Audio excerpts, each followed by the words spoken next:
What makes Stranger Things such a great series? Aside from Natalia Dyer being so cute. Stranger Things is a powerful series because although it is fiction, much of its content has some basis in reality, such as the Cold War, the Satanic Panic of the 1980s, and even the Paranormal. Stranger Things takes place during the 1980s. Aside from the neon colors and the flashy style of the decade, it was also a time of great tension between two world powers, the United States, capitalism and democracy, and the Soviet Union, communism and authoritarianism. Stranger Things also takes place in the year 1983, when Reagan gave his Evil Empire speech.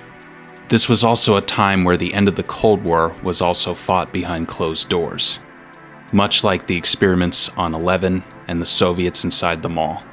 The demonic creatures seem to thrive under chaotic circumstances and swarm characters that are more susceptible to embodying evil, such as Billy. The Upside Down is also summoned through the lab in Hawkins, where an institution resembling the CIA is conducting unethical MK-Ultra-esque experiments. But of course these experiments are for national security and the greater good. This justification is often used by totalitarian states to justify unethical treatment of its citizens. Monsters of Stranger Things represent experiments gone horribly wrong. For instance, the Unabomber, Ted Kaczynski, was actually a subject of MK-Ultra. In both cases, the Hawkins lab of the American government and the Gulag of the Soviet Union, monsters are present, representing man's capacity for cruelty. Especially in the case of the Gulag, where guards say if they stop the Demogorgon from devouring the prisoners, that they will be killed themselves. This is a blatant example of how authoritarianism and abuse of power occurs. People comply with authority to save their own ass. A society of free-thinking people is less likely to commit such atrocities. The line separating good and evil passes not through states, nor between classes, nor between political parties either, but right through every human heart. Even within hearts overwhelmed by evil, one small bridgehead of good is retained.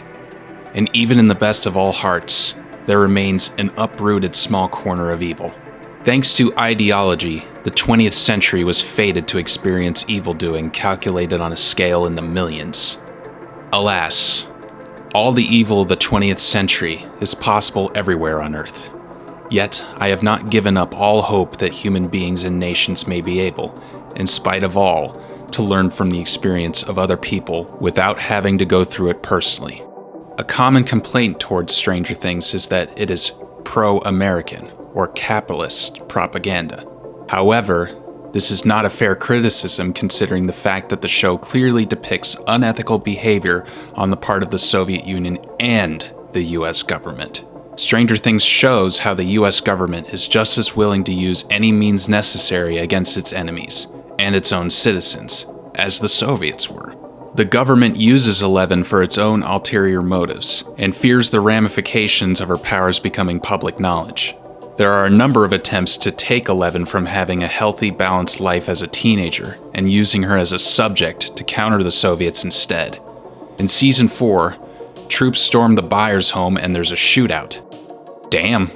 If I was outnumbered like that, I don't even think I could do that in COD. Brenner and Owens are part of a separate branch of the government that uses Eleven's powers. This is true that the government has competing branches, and that this results in clusterfucks when there's overlap in cases to determine whose jurisdiction is whose. For instance, CIA, FBI, DEA, local police, etc. Stranger Things is not an anti-Russian propaganda. It shows that the capacity for evil runs through every human heart. The Upside Down can also be seen as a world where the Earth is destroyed from nuclear war, and all that remains is a hellscape, ridden with radiation mutants.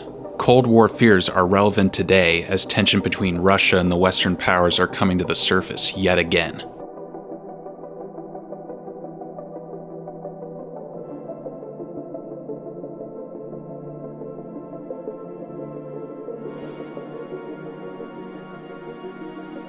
After the apocalyptic ending of the Second World War in 1945, A psychic research arms race began between the United States and the Soviet Union.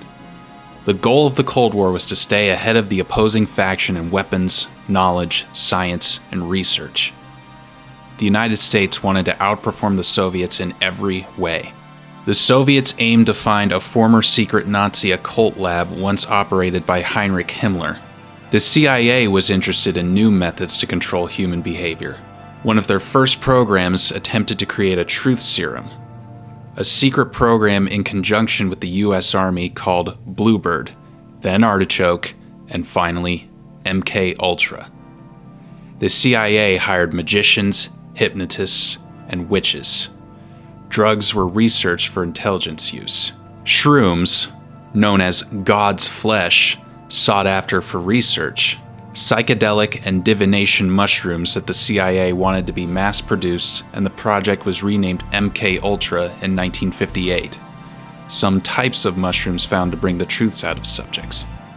In December 1959, military research into ESP began. A 1960 article on it appeared in French magazine Constellation, entitled Thought Transfer, Weapon of War, written by journalist and former French resistance spy Jacques Bergier. Bergier conducted an experiment with the USS Nautilus nuclear-powered submarine that had reached the North Pole. The goal of the experiment was to see if long-distance telepathic communication could be established through those barriers, including thousands of miles of seawater, thick polar ice, and the metal walls of the submarine. The ESP experiment involved simple sender-receiver tests with Zener cards. Zener cards were first used in the 1930s for experimental research on ESP in psychology studies. Zener cards appeared in a scene from the opening of Ghostbusters, where Venkman tested two students in an experiment. I don't know, it's a couple of wavy lines? About 75% of the telepathic tries were said to be successful while aboard the Nautilus. An ESP experiment like this is very similar to Dr. Brenner testing Subject 10 on guessing the drawings he made on a hidden notepad and finding another doctor within the Hawkins lab building, only to find out that something went horribly wrong in the Rainbow Room. The magazine articles spread to the Soviet Union, and parapsychology research began with their own scientists. Telepathic experiments in Russia had been taking place long before this report, going as far back as World War I with that of Rasputin, a supposed sorcerer who is said to have supernatural powers of controlling the minds of men, women, and nations with his eyes. However, Marxist doctrine considered mysticism and religion to be an opiate of the masses. 1963, Soviet Minister of Defense R.J. Malinovsky declared telepathy to be science and technology-based, and ordered the creation of the Special Laboratory of Biocommunications Phenomena at the University of Leningrad. Goal was to find proof of telepathic communications and the nature of the brain energy used in telepathy. The CIA believed that the Soviets were developing an electromagnetic weapon designed to target and influence United States personnel at the embassy. One Russian individual commanded the Pentagon's attention more than anyone else. A pretty 44-year-old woman named Ninel Kulagina, who was purported to be able to move matter with her mind. Born in Leningrad in 1926, her name Ninel was Lenin spelled backwards. In the West, her name was misidentified as Nina. A nod to this with the Nina Project in Stranger Things Season 4? She had extensive service in the Red Army as a decorated war hero, and was awarded a military merit medal for when she was a tank radio operator. She had psychokinetic abilities since she was a child that would manifest when she got angry, objects moving around her without her touching them, quite similar to Eleven's powers moving objects. In the 1960s, her abilities were part of a Soviet television show called Science Films. Ninel was filmed using her psychokinetic abilities to manipulate objects sealed inside of a fish tank, such as salt shakers, matchsticks, and cigar canisters. She was shown to stop a frog's heart with her mind. United States officials thought the film was meant to be a fake Soviet scare tactic against them. Whether believed Ninel really had these abilities or not, it did cause panic in the United States defense community. Another experiment involving Ninel was that she attempted to increase the heart rate of a skeptical physician that was present. The physician's heart rate reached dangerous levels, and the experiment was promptly canceled. This has an eerie resemblance to 11, especially with the experiments that 11 performed with Dr. Brenner in the Hawkins lab. Ninel Kulagina got a possible nod when Murray Bauman thought that 11 could have been a Russian spy. 1973.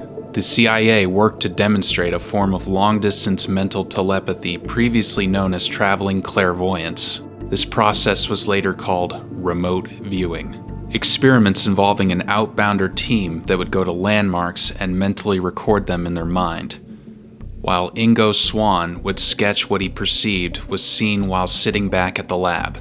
Swann and several other gifted people were hired by the SRI, Stanford Research Institute, to participate in these tests.